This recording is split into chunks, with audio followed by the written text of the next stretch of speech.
He's in Ryan's room. Hello. So we are live and recording. Happy Friday, everyone. I'm very excited because this evening we have a big round of applause for Jessica Patrick, who is going to be in conversation with Katy Upperman. And we are here for This Is For Tonight, which I love the cover and just like the story and everything for this book. It's just beautiful in all of the ways. And just to give you guys a little introduction into our two authors, Jessica runs a high school library by day and writes a YA romance by night, which means you're just like the awesome person on all fronts in my book.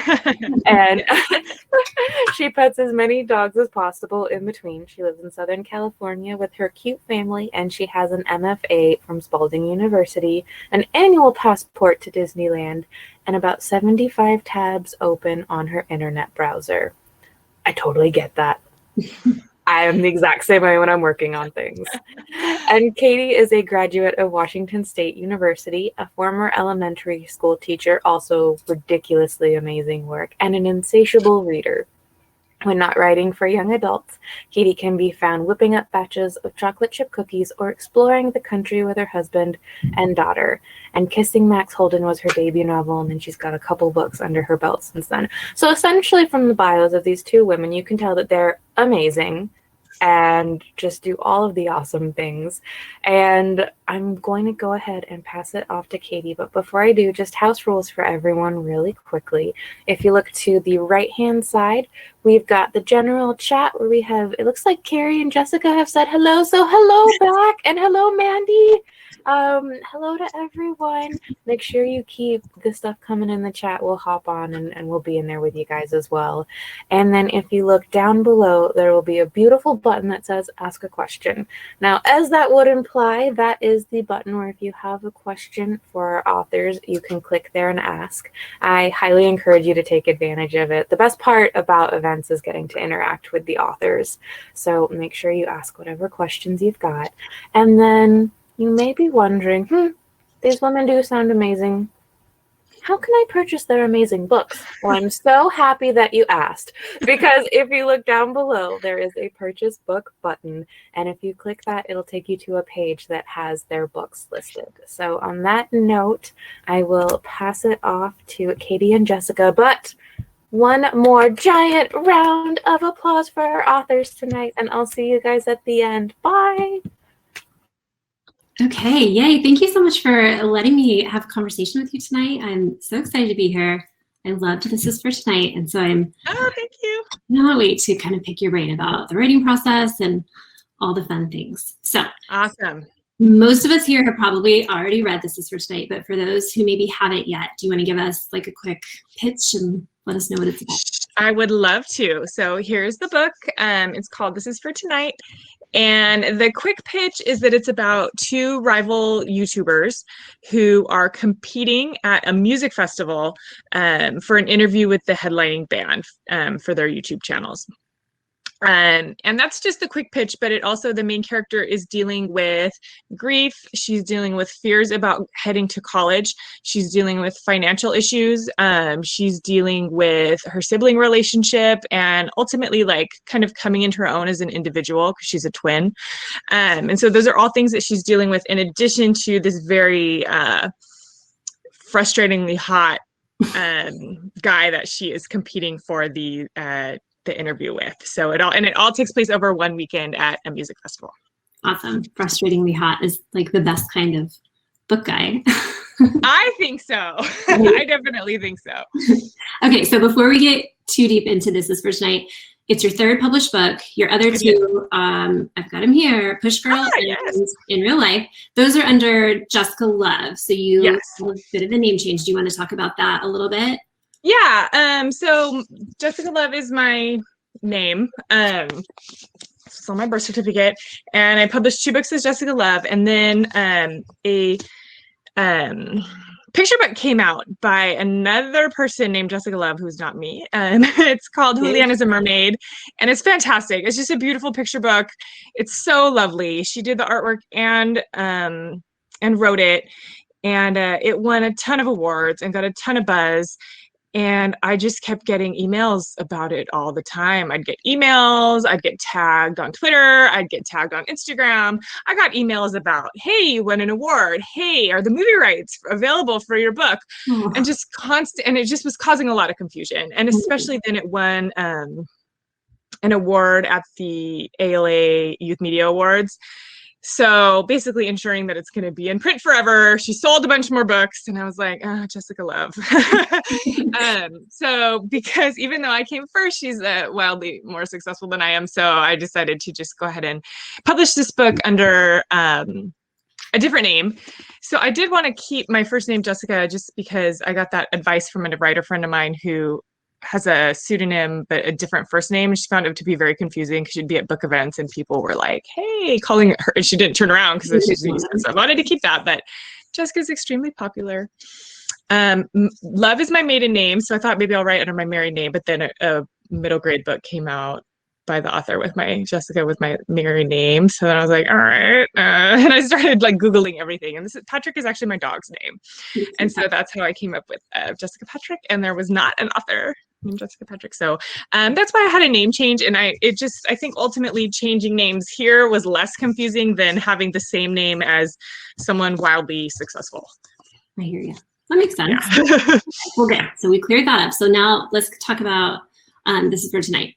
I adored Andy, the main character, the protagonist of the story.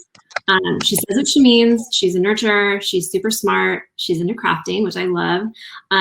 I know that you and Andy share a passion for music. What are your other similarities? And then are there any ways that you guys are total opposites? Yeah. Andy was a fun character to write because she's actually pretty different from me. In real life, the main character, Hannah, is actually very, very similar to me. And, I'd get reviews that were like, oh, she's so annoying. And I'm like, oh, I'm sorry. All those things that you found annoying are like from my actual personality. So when it came time to write Andy, I wanted to try to write someone who was really different from me. And there are things that we have in common. Like Andy and I are both extremely determined. When she sets her mind to something, she really wants to achieve it and she works hard to try to make sure that it happens. And I think that's a trait that we do share. There are certain things on which I like refuse to take no for an answer. So I think both of us are very determined. But she's a lot more confident than I ever was at her age. And so that was kind of like, how do I wish I was as a teenager, going into college and ready to like start my life and figure out who I am. And she's very confident and she knows that what she creates with her YouTube channel, she has a YouTube crafting channel. She knows that she's putting out good content and she knows she's good at it. And I really love that about her. And I wish that at that age, I'd had that same level of confidence that she has. I think that's why I liked her so much, because same for me. I had very little confidence at her age, and I wanted that. As an adult now, I can see that like, how valuable that yes, is. exactly. Yeah, that was me kind of projecting my adult, like, how do I wish I was at that age onto her? Like, if only I had known. Yeah. Very good. Okay, so Jay, Andy's love interest, what do we call him? Frustratingly hot? Frustratingly hot love interest, yeah. So to be very honest, I was a little doubtful that you were going to turn me into a Jay fan because he's very complex. He's off-putting initially. Andy can't stand him. And so as a reader, I also couldn't stand him. But you completely turned me into a Jay fan. I loved him by the end of the book. So can you talk a little bit about how you developed him as a character and maybe like how he was first draft to published book, how he changed along the way?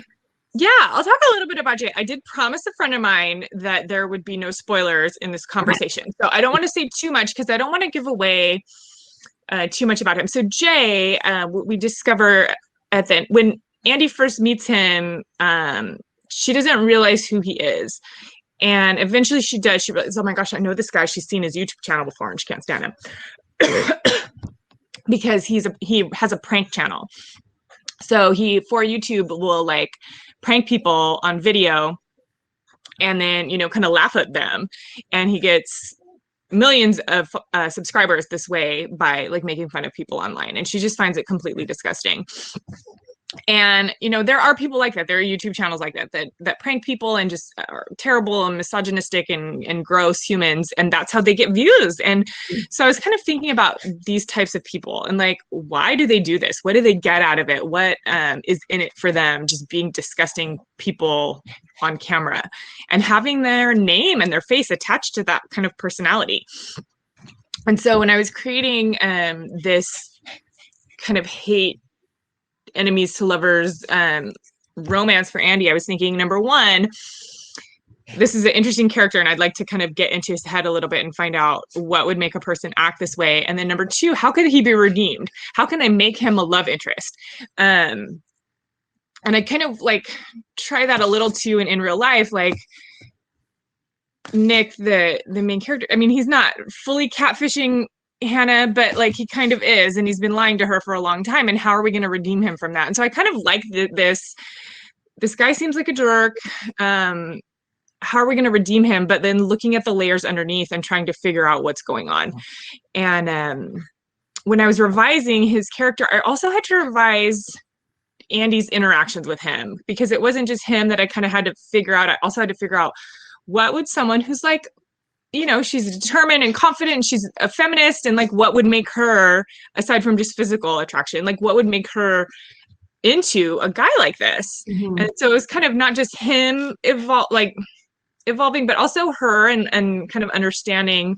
And I don't want to spoil like why we end up finding out he's kind of a little cinnamon roll, but you know, there's more to him than it seems on the surface. And so we do look at kind of why does he act this way on YouTube for views, you know, why does he attach his own face and name to this personality online, and what does he get out of it? And those were interesting things to me. And so as I was revising and as I was going through his character, I really wanted to make sure, it's funny because before we came on camera to you guys, we were talking about the idea of like villains being redeemed. We're talking about Cruella and the idea of villains and their backstory and how do we justify some of the bad things that they do. And that's kind of what I wanted to look at with him, because ultimately I didn't want him to be the villain. I wanted him to be the love interest, but how do we get from villain to love interest in a believable way? Right. That takes us all along and that we're like kind of hopefully kind of feeling, oh, Jay, okay, I'm on board now. Yeah. When at the beginning we're like, you trash bag. Yeah. So like as Andy peels back the layers, we're kind of jumping on board with her. Yeah, but it was hard to do. Yeah. The bad boy that's really not so bad at all, I think is totally a challenging. Yeah, but I like it. It's one of my favorites to read. When you're like, oh, okay, I get it. I can get behind that. Okay, so you're very good at like a swoon-worthy romance that's also still in real life, like still believable, something that readers can kind of relate to. So do you have tips, or how do you go about creating an irresistible sort of chemistry between make-believe people? Oh, thank you. I just love the concept of chemistry and the idea that like sometimes you meet people and you're like, okay, well, fine, whatever, and you never see them again, it's fine. But then sometimes you meet people and right away and it could be with like relationships or even with friends, like you meet a cool person right away and you're like, I want to be your friend, like you are a cool person, and there's some that kind of chemistry. And I love that concept that there's people that you meet and there's just something that clicks with them right away, even when you don't know much about them. And what I found, I don't know that I do any of this deliberately, but I will say that like in the books that I've written, and I've had the same editor for all 3 books, and every single time when she gets the first draft, she's like, okay, Jessica, I like this, but it's moving really fast. So maybe we should pull it back a little bit. And I'm like, oh, okay. And then I'll like write a new revision where, okay, maybe we don't move so quickly. Maybe we aren't making out by page 25. Like maybe we'll pull it back a little bit. And I think starting from moving too fast and then pulling it back, it really helps kind of build that tension, because in my mind, I know it was there and I've had to like scale it back a little bit. But like for the characters, I feel like it's still simmering underneath because I did have them making out. Okay, maybe we're not making out. Maybe we're almost kissing. Okay, maybe even that's too much. Maybe, but it's still kind of in there on the page. so like by moving too quickly and then pulling it back just a little bit has really keeps the tension going and like the chemistry between the characters. So it's not necessarily intentional, but I'm usually like, all right, let's make out. And then my editor's like, hey, settle down. So I pull it back a little bit. And I think that actually kind of helps the vibes between the characters. Did you have a favorite between Nick and Hannah and Andy and Jay? Like writing wise, was one pair more fun to write or more challenging? Oh, Andy and Jay are super fun. They were super fun to write. Yeah, they were super fun to write. I think because like Nick and Hannah, if you've read in real life, they've known each other for a long time. Mm-hmm. And which is great. And I love that. But with Andy and Jay, like the hate, something about the hate. And when I say hate to love, like Jay never hates Andy, but Andy hates him. So there's something about the like, I hate you, but I also like want to make out with you. That is so fun. Mm-hmm. And playing with that like tension the whole time was super fun. Yeah. Okay. So that's a good segue to my next question, which is the enemies to sweethearts or enemies to lovers trope. That's what This Is for Tonight kind of does a spin on. Do you have a favorite trope and like to write and a favorite trope to read? Are they the same? I love romance tropes. And I've been reading like not only so lately since even before pandemic world, the world has gone so stressful and I only want to read like happy, fluffy romance. I just can't handle like anxiety in my entertainment. So I started just reading young adult romance and adult romance, and that's it. And so I'm like, give me all of the comforting romance tropes. That's all I want in my life. So enemies to lovers, enemies to sweethearts is my favorite. I love it so much. And fake relationship. I love a good fake relationship. And then the like, I'm writing to someone or emailing someone or texting someone and I don't know who they are, but we've got a lot of chemistry going on. And it turns out we know each other in real life. Like, I love that so much. Like version Alex of that. Yes. Yeah. Oh my gosh. My favorite book. Yes. So I love any play on that trope. Like, anyway, is it emailing? Is it texting? Is it like a message in a bottle? I don't care. Like, give it to me however I can get it. And then forced proximity, like, oh, we're stuck in this boat house, whatever together, what's going to happen? I love those. So enemies to lovers is really fun to write. Because like, I like that we have chemistry, even though I hate you. Like, you can't deny that the pull thing that you can, the pull, and you can't explain it. And you're like, I hate you and I want to punch you in the face, but I also want to make out with you. And I just love, like, I'm getting so excited. My computer is shaking. I just love playing with that. It's so much fun to write. So much fun. And so it's so much fun. Awesome. Okay. So I loved Andy and Jay. I'm always there for the romance, but I also adored her romance with her twin brother Jordan. So they like butt heads at times, but they clearly have like a strong bond. And then Andy's family structure is a little bit unique in that her father has passed away, and then her mother is, raising both the kids, and she's the breadwinner, and she's in a tough spot financially for various reasons. So I'm curious about what inspired that sort of unique family dynamic and how you went about building Andy's relationships with her mom and especially Jordan. I don't think I've ever done it purposely, but I really like writing about sibling relationships. And in real life, there were two sets of siblings, Hannah and her sister Grace, and then Nick and his brother Alex. And then again, in this book, I didn't do it purposely, but Andy has a twin brother, Jordan. So, I think the twin relationship is even more close and special, and there's a lot more going on than just a normal brother-sister relationship. And then Jay has a brother, Dev, also, and their sibling relationship is very different, but also very important to the story. Mm-hmm. And I'm like, oh my gosh, I wrote another sibling book, and I didn't even realize I didn't set out to do it. But I just love the idea of them being twins and then kind of having different paths that they were exploring as they moved on to college. Jordan, her twin brother, is a basketball player, and he has a basketball scholarship, and he's going on to play college basketball. And so his college situation is set, but Andy's is not. She wants to go to the same school. It's her parents' alma mater. They can't afford it. He got a scholarship. She needs one. She doesn't get it. So that causes a lot of tension. But then also what's driving her a lot through the story is like, what is my brother going to do without me in college / what am I going to do without him? And that's like something that she's grappling with through the whole weekend of this music festival is, what is our future going to look like without each other? Because as twins, they've been together so much. And I loved exploring that relationship between them and how they're both trying to come into their own as their own people as they go into adulthood. And kind of the rest of her family, what prompted me there is that I read all these YA books, and being a high school teacher and now a librarian, like working with high school kids, is like, I feel so everybody in YA books is getting into Ivy League colleges, and it's like bonkers to me. Like, not everyone's going to Harvard and Yale and Stanford, and like those aren't even options for most kids. And then most kids just go to normal colleges, and then it's a struggle. And how do they pay for it? And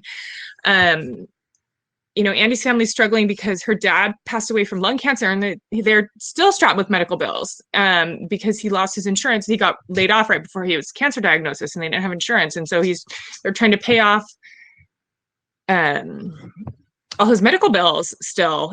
It's bad enough dealing with your dad passing away, but then also these lingering medical bills, and she can't afford college. And I thought that was just a more interesting story to me than like Harvard or Yale. What do I, like, that's just, I don't know. It's not the reality my students have ever dealt with. It's not the reality I dealt with as a teenager, and I wanted to explore that a little bit more. I loved that. And I think that a lot of teenage readers will see themselves in that situation more so than the Ivy League situation, perhaps. So yeah, it's a really cool choice. Okay, so the book is set at, is it Cabazon? Am I pronouncing Cabazon? Yeah. In my head? Okay. In my head, it sounded right. Which is inspired by Coachella. Yes. And I know that you've been to Coachella a few times. So how much of Coachella or of Cabazon is borrowed from your experiences at Coachella, and how much is kind of your own creation? And then specifically, are spice pies a real thing, or did you make that up? No, okay, so spicy pie is a real thing at Coachella, but I just changed it to spice pie so I wasn't ripping off the exact name. But spicy pie, so my friend Erin and I, the year that we went to Coachella, that's literally all we ate. There she is, spicy pie forever. So the fact that they eat nothing but pizza and like their breakfast burritos, that is like, that was our menu at Coachella. We ate spicy pie for lunch, we ate spicy pie for dinner. Next day, spicy pie. All right, spicy pie again. Like, that's literally all we ate was spicy pie. So I'm like, oh, I'm going to add this to the story. But I just changed the name to spice pie because I don't know, I want to rip it off directly. But it was called spicy pie, and it was pepperoni and jalapeno pizza. And we got it every day for every meal for the entire weekend. That's all we ate. So yeah, literally, I should say literally, it was literally all we ate. So, yeah, so Cabazon is actually like an area out there in the Coachella Valley. So the name actually is a realistic place that you can visit. And in my Instagram pictures leading up to this book release, I was locating them all at Cabazon because it is a real place. And I borrowed the name for my made-up music festival just because there were some things logistically that I wanted to happen in the book that didn't exist at Coachella. And I needed a little bit of flexibility as far as making some things happen. Like, there was a scene that didn't make it got cut, but that took place at like an arcade. There was no, or like a carnival, and there was no carnival at Coachella, but I needed the carnival. And like, there's a little arts and crafts tent in the book, but that didn't exist at Coachella. So there are some things that I had to make happen. So that's why I kind of made a fictional music festival. Most of the details, though, are straight out of my 2 visits to Coachella. Erin and I, 1 year stayed offsite at a hotel, but then the second year, along with her friend Claire, we did camp, just like Andy and Jordan do. So all of the details, like the neighbors playing horrible music at all hours of the day and night, that was legit what happened. I think they were, Erin, you can correct me if I'm wrong, but I think they were playing reggae most of the time. And I did kind of, and I did kind of alternate the type of bad music. Like, they have a like lesser known girl groups of the 90s day, like they have different themes, but it was really bad reggae most of the time at our neighbors. And it was like, 4 a.m., 6 a.m., didn't matter. They were playing it the whole time. So that was definitely a detail that I stole straight from our real life. And then eating pizza for every meal. But all the little details are all pretty realistic from our Coachella visits. I love it. There's no way I could hang at a campground for that many days. It was super fun. I didn't think so either. I mean, yeah, I was, but I wasn't 40 when it happened, but I was a little bit younger, but still I thought, we're too old for this. It was so fun. We really had a blast. We got 2 campsites, which I think, if I recall, Jay and his brother have 2 campsites next to each other. And so they have more space. So we had more space and we had like amenities, like the breakfast burrito situation we had going on, nice. Cooking our bacon and having people like pop up like groundhogs. That definitely happened. So we made it as, glamping as we could. It wasn't too bad. I had a blast. Nice. I really enjoyed the pictures that you shared and the thank you. Release of the book. Yeah, if you look on my Instagram, there's a picture of me like passed out at one point. I was so tired. I was exhausted. We didn't sleep well because of the neighbors who were playing the terrible music, and I just kind of leaned up against the sound booth and took a little disco nap during Beach House one day. I was dead asleep. Yeah, needed a nap, needed a rest. Okay, so social media and YouTube play heavily into the plot of This Is For Tonight. How much research did you have to do to get a handle on YouTube and how a YouTuber does what they do? And then did you find yourself falling down any crazy rabbit holes in that kind of research? So no crazy rabbit holes really, because I'm going to tell you guys a secret and don't let it leave like this conversation, but I don't really like YouTube that much. And the whole time I'm writing this book, I'm like, why am I writing a book about YouTubers? Like, I don't watch YouTube. Like, I don't consume that particular media. And my son though is like into YouTube, and we watch like Blippi and like some YouTube, but I don't, and that's against my will, honestly. I'm not a video person. I would rather read. I'm a fast reader. So if I'm getting information, I can scan it and get the information I need super quick. And to have to sit through a video, I'm like when am I going to get to the point? So I don't watch a lot of YouTube, and I'm like, why am I doing this? So I have a friend, Kelsey Tony, who's also a writer, but she briefly had a YouTube channel and had a pretty good following, and she knew a lot about YouTube. So I had her read a draft and say, please help me with the YouTube, because I, kind of did the best I could with my knowledge. And it's funny because I was actually looking for a notebook earlier, and I have notes from her that I took with things like lighting matters. She would have a portable ring light with her at all times. So like I was making those notes because lighting is a big deal.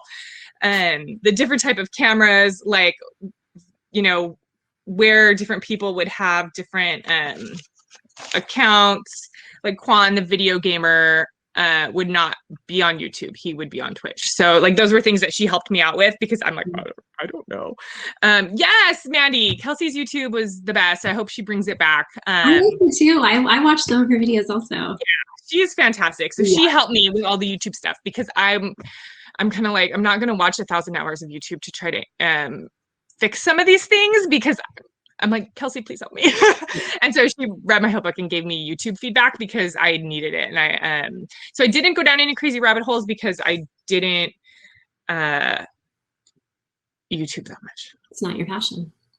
No, it's Andy's passion. And I liked writing about her, and I liked that she was passionate about it, but it's just not for me. I've never watched crafting videos on YouTube, but now I'm tempted to seek some out. I know. I like her. I love the idea of her channel. Mm-hmm. I think it sounds so fun. Like very wholesome.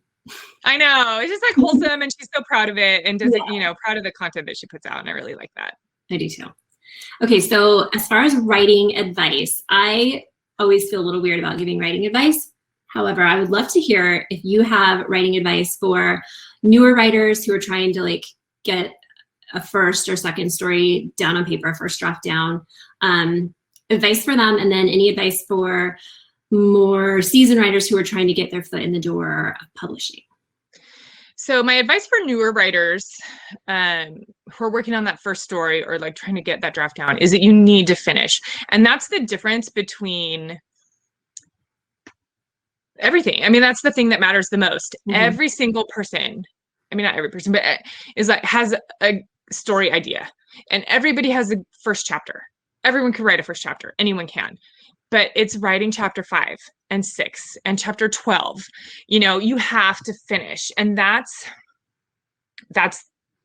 what pushes you to the next level. And even if it's terrible, even if it's awful, it's finishing. I mean, that's it. And I talked to some people who've been rewriting their first 3 chapters for 5 years. And I'm like, that's not going to get you anywhere. You have to let it suck and move on and finish it. And then when it's all done, then go back and rewrite it, then go back and fix it. But finishing is the difference maker. And it's hard and it sucks, but that's where you learn. And that's how you figure. You guys, I have Invisalign, and this is the thing that like removes it from my mouth, and I didn't realize I've been playing with it the end. I'm so sorry. I didn't realize I was playing with it. So gross. That's the thing that makes the difference. That's the, you know, you have to finish, and that's how you become better, and that's how you learn, and that's what moves you from being like a complete beginner to the next level. And then for more seasoned writers, once you finished, my biggest advice, and I'm saying this to a specific person, I don't know if she's here, but don't self-reject, and don't sabotage yourself. You know, put yourself out there. It's hard, and you're going to get rejected a lot, and you have to just know that that's part of the process and be ready for it. Because if you self-sabotage or you self-reject, oh, nobody's going to like this. Oh, no, it's not good enough. Just do the thing. Just send it. It stings. It hurts to get rejected, but the more it happens, the more you build up an armor to it. I'm the most sensitive little snowflake there is. Everything hurts my feelings. And so the idea of like putting something personal that I've worked so hard on out in the world for it to get rejected is like, what? But now that I've done it so much, I'm like, okay, well, if I get 5 rejections, then, you know, I can celebrate, you know, like now I kind of look at it as a different milestone, because I know it's part of the process. I'm expecting it. And it doesn't hurt anymore. But don't count yourself out before you give everyone else a chance to count you out, because you might be surprised. You don't know. All it takes is one yes, and you could get 100 no's, but then 101 could be the yes. Yeah. And when your book, this book got rejected a lot, but you know what? It doesn't say that on this book got rejected 17 times before when we published it. Like, it doesn't say that on here. You just see this on your bookshelf, you know? So those things don't matter. It happens to everybody. And it doesn't mean that you're not a good writer. And so don't tell yourself already, well, I got 1 rejection, that must mean I'm not a good writer, I'm going to quit. When I was first looking for agent, I was kind of working with another writer. We were reading each other's stuff, and she's like, well, I'm going to query this one agent, and then if that doesn't happen, well, I don't know what I'm going to do. And I'm like, I have a list of literally 100 agents that I'm going to send this to, you know? And she was like, well, I just have one that I want. And if she doesn't want it, then, and I was like, well, girl, you're never going to, you know, you just can't give up, and don't give up on yourself before, you know, other people, I don't know. Yeah. You really do have a thicker skin, I think, with time. It doesn't hurt so bad after a while. I got rejected this morning, and I told my husband, and he was like, oh, I'm really sorry. And I thought, it's cool. Yeah, it's just another one. You're like, oh, okay. Yeah, it's now. Yeah, I know. When I was first querying for agents, and I was like, well, I'm just going to send one out just to get the first rejection out of the way, you know, and that way that I'm not anticipating a rejection anymore. And you know what was crazy is that rejection I was getting out of the way turned into a full request from agent. So, you know, and I thought, okay, I'll just get this rejection out of the way. And then she was like, oh, I want to see the whole manuscript. I was like, oh, okay. So you never know. You never know what's going to happen. But don't reject yourself. You know, don't let other people do that. It's going to happen. But you got to get yourself there. So it's hard putting yourself out there, but you never know. You never know. Until you try. Yep. Okay, so we talked about your 3 published books. Miranda Keenly asked me this question at an event once, and I loved it. And she got it from Parnassus Books in Nashville, Tennessee. They, I guess, asked visiting writers the same question, which is, what is the one question that all of your books are asking? Ooh, what a good question. I know, I love that question. It's hard to answer. It took me a while of thinking, but let's hear yours. So it's weird with my books because like Push Girl was my debut novel. But this book was, I co-wrote it with Chelsea Hill, and it's a fictionalized version of her life story. So while I do have my hands all over this book, it's not really completely my story to tell.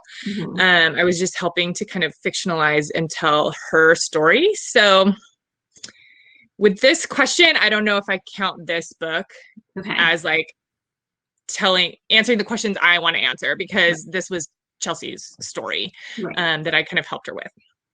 But these two guys, I think you'll kind of are in conversation with each other in some ways of looking at like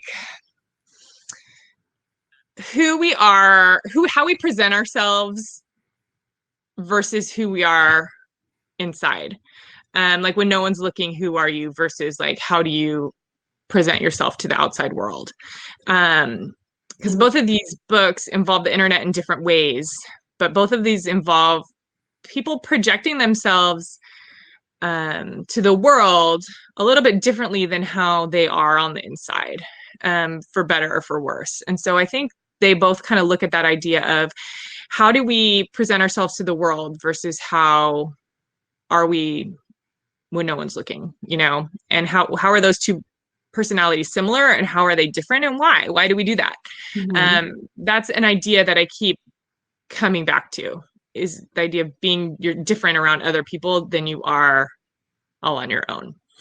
I love that. I think that's perfect for like a teen audience, but also as a 40-year-old person, I can totally get behind that as well. So yeah, because I think of, you know, like especially social media is very curated. So like the person I am on Instagram, obviously, yeah, it's me, but not 100%. You know, and I'm presenting a version of myself, and that version of myself is different than the version of myself that's on Facebook, because I post all my kid stuff on Facebook, and you don't really see that as much, you know. So it's like I have different versions of myself at different social media, and it's different than if you hung out with me in person and right now. And I don't know. I just think that's interesting. The more social media is around and things like that, like how do we present ourselves, and how is it different from like our authentic selves? What part of it is authentic and what part isn't? It's interesting with it. I have a teenager, and watching her try to navigate all of that now with social media, which I did not have to do, is scary and fascinating. It's so, I can't imagine having that to deal with on top of like just being a teenager. Yeah. And then also, because I'm in high school and seeing everything that they have to deal with. I'm like, how do you guys? I don't know. I couldn't do it. Next. Okay, I'm gonna ask you one more question, and then I have a quick speed round, and then we can do audience questions because I don't want to run out of time. Okay. So my last question is, what are some of your favorite music-centric reads? Oh, okay. So, adult book. I loved Daisy Jones and the Six. Oh, I love that one too. Yeah. So if you guys haven't read that, it's kind of it's a historical fiction that it's like a fictionalized like Fleetwood Mac behind the music, with a fictional band called Daisy Jones and the Six, and it's so good. And I don't do audiobooks. Again, I read much faster than I listen, so I'm like, let's just get through this. Oh yeah, there we go. Mysterious Galaxy with Daisy Jones and the Six Link. If you guys haven't read this book, I cannot recommend it enough. I love it so much. And it's like I had to listen to Go Your Own Way on repeat for like 3 days when I was done reading it, because it's just like I wish I knew more about Fleetwood Mac. Okay, here's a fictionalized version, and it's so good. It's like the behind the music. It's fantastic. And I heard the audiobook is fantastic because they have different narrators for each of the characters, and it's like an interview. And then YA, More Than Maybe by Erin Hahn. I read earlier this year, and like my brain slid out of my ears. I loved it so much because it's just like it's so music centric. It's all what it's about, and it's like all my favorite bands. And Kayla listened to Gold Dust Woman. That's awesome. I just loved it so much. So Erin Hahn's More Than Maybe YA romance lovers. I love that one too. There we go. Mysterious Galaxy with the link. I thought you were going to say, and I think that I read this book because you recommended it to me years ago. Is it Audrey Waite? I love Audrey Waite. I remember reading that book and loving it so much and laughing out loud when I have a blurb on the back of the paperback of Audrey Waite. You do? From when I had a book blog. It's from my book blog. Yes, I love that book so much. It's an oldie but a goodie. It is so good. Highly recommend. Okay, so let's do a speed round, and then we can do some questions from the audience. Okay, morning person or night person? Neither. I am a noon person. That's fair. Okay, beach or mountains? Beach. Same. Dogs or cats? Dogs. I knew that one. I'm allergic to cats. So. Right. Okay, coffee or tea? Coffee. Favorite type of donut? I don't have any favorite type. I have a favorite place to get donuts, and it's called Sidecar Donuts. They have a few locations here in Southern California. If you follow me on Instagram, I post about them all the time. They're like literally the best. Okay. I don't care what comes from there. If it's from Sidecar, I want it. Okay. Next time I come to Southern California, I'm gonna try it. Yes. This is probably gonna be a hard one for you. Favorite band? Ooh. I have a few. Jimmy Eat World, Coal Kids. I think those are probably my top two. Top two. Okay. Best live show you've ever been to? So I don't know if it was the best, but my favorite, my husband took me to see Death Cab for Cutie at the Santa Barbara Bowl on my birthday, and we went last minute. We got amazing seats. Ben Gibbard was playing acoustic. I can't remember what song, but it was just like him on a stool and like a shooting star went by. Like it was just the most magical experience. We had such a blast. So that's like probably my favorite live show memory. Oh, I love that. Let's see. Favorite book you've read so far this year? So the same author who wrote Daisy Jones the Sixth also wrote a book called The Seven Husbands of Evelyn Hugo that I read earlier this year. That was just fantastic. So I really loved that for adult. And then for YA, I probably More Than Maybe was my favorite. How do you define success? Feeling proud of your accomplishments. How do you celebrate milestones? I got this from another author who said that whenever she has any kind of milestone we're celebrating, she pops a bottle of champagne to celebrate and then writes the accomplishment on the cork and saves the cork in a glass container. So every time she's feeling down about anything, she can look and actually physically see all of the good accomplishments that she's had. So every time I have something to be proud of, I put the cork in there, and I can, when I'm having a down day, I'm like, look, there's all these corks in here. These are things that went well. And it's kind of a nice visual reminder. Oh, I might start doing that. I like that idea. Yeah, I like visuals. So yeah. Okay, dream writing retreat. Oh, just right now, anywhere. Like I just want to go somewhere with some people. But I think I would love to do a writing retreat in Palm Springs, kind of out near Coachella area, but like with a nice pool and like a mod 50s vibe little rental house, and just with some fun friends. I just want to hang out with some fun people and talk about writing. Get out of the house. Get out of my house. Okay, and last one, favorite ride at Disneyland. Oh, okay. So at California Adventure, it's definitely Radiator Springs Racers. Mm-hmm. And then at Disneyland itself, classic ride, Big Thunder Mountain. And then I just went on the new Star Wars Rise of the Resistance, and it is incredible. So that's definitely a contender. I need to ride it a few more times, but it was like unlike anything I've ever been on. It's so cool. Cool. So you've been back to Disneyland since it reopened? Yeah, I went Mother's Day weekend. Fun. So fun. Yeah. Fun. Okay, so I think we have, let's see, 4 questions from the audience. If you have a question and you are in the audience, if you could put it in the little ask a question box down below, maybe instead of the chat so we don't miss it. Okay, I'm going to read these. Okay. What is your favorite line or quote from the book from Glenda? Okay, Mom, thank you. So my favorite line from the book is one that actually made it in there, like from this book changed a lot from the early drafts, but this line stayed through the whole time. And Jay, after Andy has like realized who he was, he like comes over to her campsite because she had promised him some bacon, and he smells the bacon, and he's like, hey, can I have some of that bacon? And she says something like, he tried to make me think he was a decent person, and now he wants to eat my bacon. Nope. And that was just, I had put this draft away for a long time, and I pulled it back out again, and I read that, and I just like laughed out loud to myself. So I'm like, it makes me laugh. It's a good one. But I just like the idea of her, like, he cannot be nice to me, and he cannot eat my bacon. I remember that line. That made me laugh. Okay, let's see. Where are we at? What scene or section brought you the most joy to write? The most joy.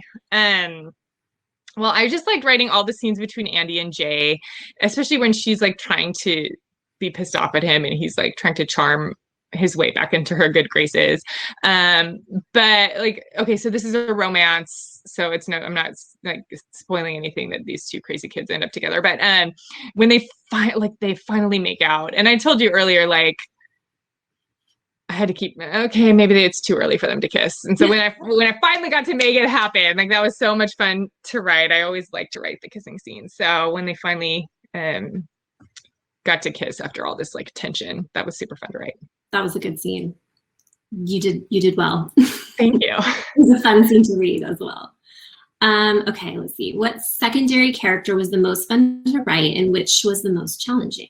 Oh, the most fun to write was Matthew. He is the host of the scavenger hunt that Jane, Andy, and some other people are competing in. And he was just a blast. He's like this nerdy, dorky kind of guy that is, doing all this corporate stuff with this brand. And he is just a complete dork. And he was super fun to write. And they kind of mess with him a little bit, but they like it. He was just fun. I liked him a lot. He was my favorite. And then most challenging, I think, was Jay's brother, Dev. I know my book, I have Dev's a sociopath. And so it was like, he was a challenging character. Again, I don't want to give too much away, but he was a challenging character.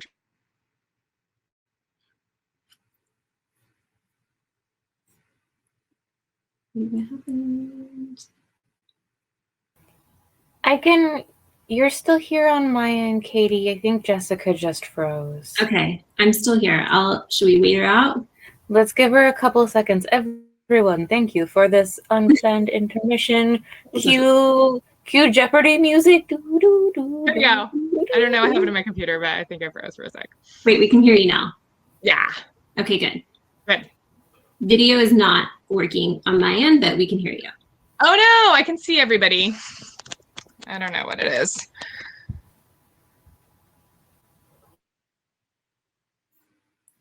Let's see.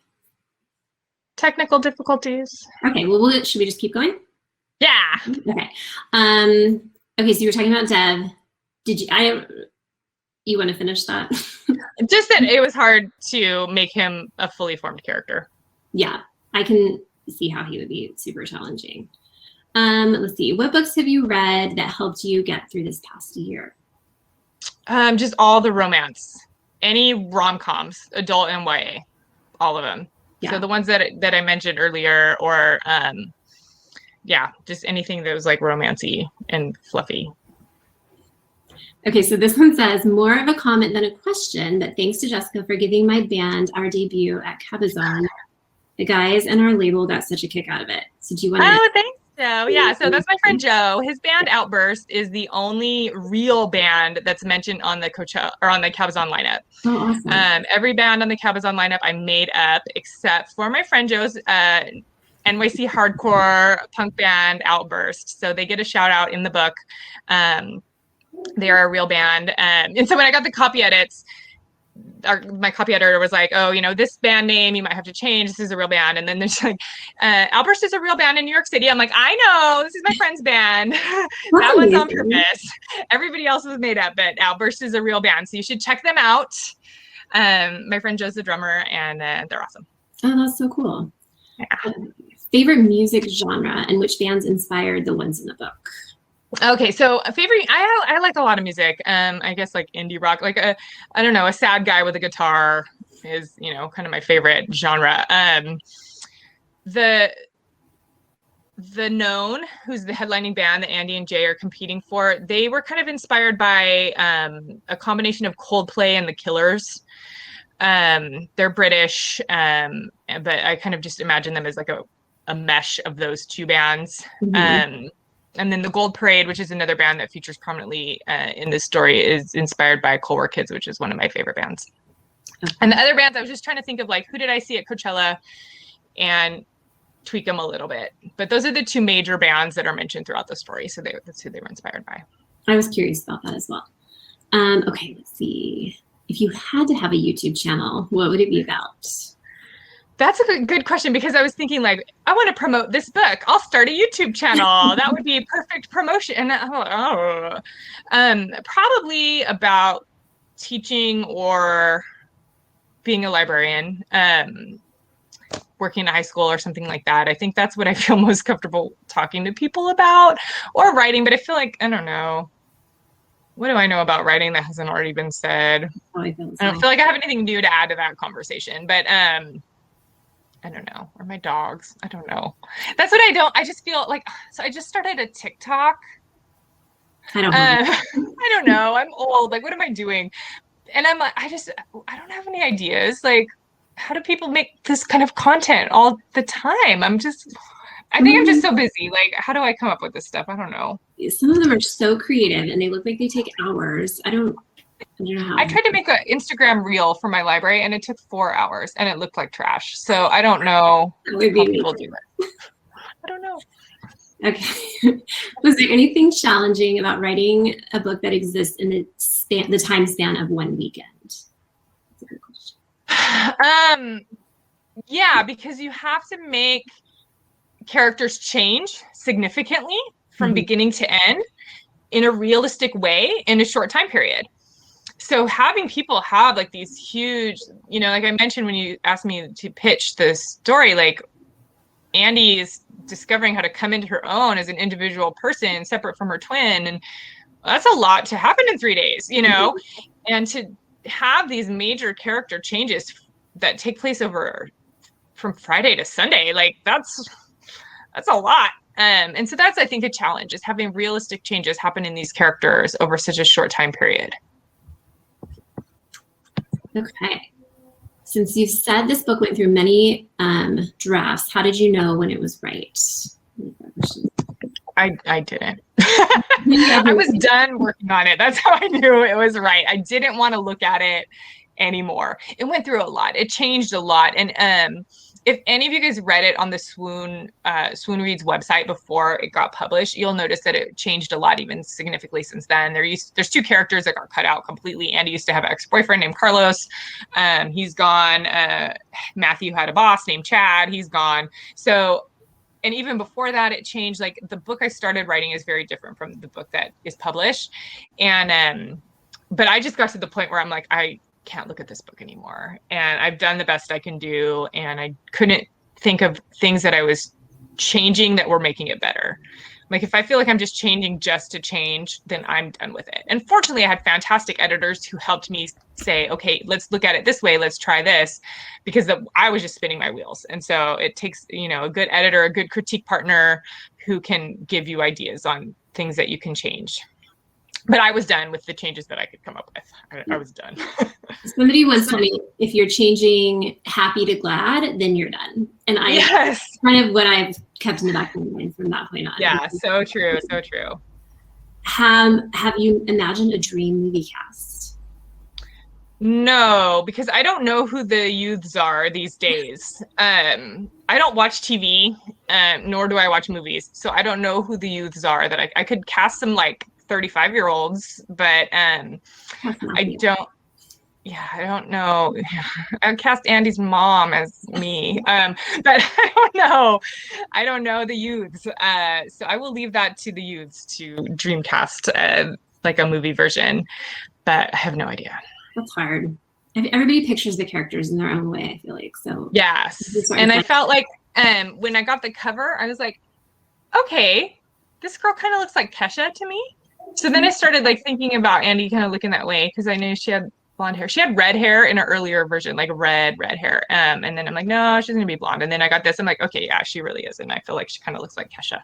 So that's how I picture her now. But Kesha's too old, so I don't know. I love the cover, by the way. Were you happy with the cover when you first saw it? very happy. These are my favorite colors. I was very, very happy. I love it too. It's so eye-catching. Okay, was there a scene that you had to cut out of the final draft that you really wanted in the book? If so, what was it about? I really did like, there's a confrontation that Andy has with her ex-boyfriend Carlos at the carnival that I cut out that I liked. I didn't really necessarily want to cut it because it tied like some storylines together for me in that scene. But ultimately it's better without it, but I was sad to see that whole storyline go. It's better, but I liked it. Yeah, that is sad when you have to cut them out. Okay, last one. What about writing energizes and or exhausts you? I don't know. I don't know because it is so tiring and takes so much of my energy, but I keep doing it. Like I can't quit it. So it's just like kind of a creative outlet that I need even when I'm like totally worn out. So I can't really figure it out. It's just like inside me trying to get out in some way. I don't know what about it particularly because I'm like, I don't know. I don't feel like I'm like the best writer in the world and the world needs my stories. You know, I just like it and it's fun. And hey, let me try to get published. Okay, let me try to get published again, you know. And it's just like a fun challenge. And I guess different than the other things that I'm doing, like work and going to school and being a mom and all that stuff. It's like a fun thing that's just for me. Yeah. The publishing part is what exhausts me. The writing part is the fun part for me. Publishing is the worst. Yeah. It's just the worst. Like, why do we do this? I don't know. I ask myself that all the time. I don't know. Okay, well, that is our last audience question. Okay. My questions.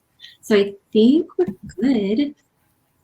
Okay, and I want to say really quick, if you guys haven't read Katy's books, if you like my books and you like my writing, you have to read Katy's books.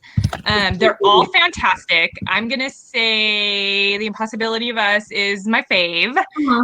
The writing is like, mwah, beautiful. So if you guys like my books, you will like Katy's books probably even more. Her books are so good. So regardless, if you guys are here, please support Mysterious Galaxy. Buy my book, buy Katy's book, buy any book on their website, purchase a book. They're a fantastic bookstore. They do tons of wonderful things for their community. And I'm just so lucky that they are hosting us today. So please support them. If you guys already have my book, buy it as a gift for a friend. Buy one of Katy's books. Donate to your local high school library. Buy one of the books that they left in the chat that I recommended. Just support Mysterious Galaxy because they're a fantastic bookstore and we love our indies and we want to keep them around. So thank you to them so much for hosting us and let's support them. Thank you so much, Jessica. I can't top that. I can't top that. But I will ask and end with one final question, and that is there anything that you're working on that you would like to share? And also, you mentioned Instagram, and as much as sometimes it feels like a necessary evil, where can people find you so they can stay up to date with what you're doing and what you're working on? Okay, I just put my, this is my Instagram, my Twitter, and my TikTok, apparently. Is Read Write Jess, so you can find me there. And then I don't have a book under contract right now because I'm working full time. I have 2 small kids, and I'm in grad school again, getting my library master's. And so I'm working very slowly on a book and it has a ghost in it. And that's all I'm going to say. It's like super weird and different than what I've written before because there's a ghost who wears a tuxedo. So I'm trying to, hopefully one day I will get it finished and then I will let everybody know that my ghost in a tuxedo is done. But for now, this is for tonight. And then I'm working slowly. Now it's summer break. Today was my last day at school and I want to work on that ghost book and I want to get it done and get it out there. So everybody wish me good luck. We're cheering you on. Sending all of the things. Yeah. What about you? Where can people find you then? And is there anything else that you would like to share? I'm also on Instagram. It's just my name. I'll put it in the chat. It's pretty easy. And I am drafting a book. It's not under contract yet, but I'm hoping that it will be one of these days. It's a kind of before and after timeline, why contemporary with a a military brat as the main character. So, yeah. We'll see what happens. Well, everyone, thank you so much for joining us. If you need good feels, which I think we all need good feels for, then you can check out. Oh no, we have lost Jessica. Bailed on us. Maybe she'll pop back up. Maybe. Well, anyways, that is the conclusion for the event, everyone. Thank you so much for joining us. Thank you all. Like Jessica said, if you want to check out all of the books, there's links in the chat as well as down below. Have a great rest of your Friday night, and we'll see y'all next time. Thank you. Goodbye, Katie, and goodbye to the spirit of Jessica. It's appropriate. A tuxedo wearing ghost, and then she disappears. She's out of here. She's going to go enjoy her weekend. Have a good one, everyone. Bye. Bye.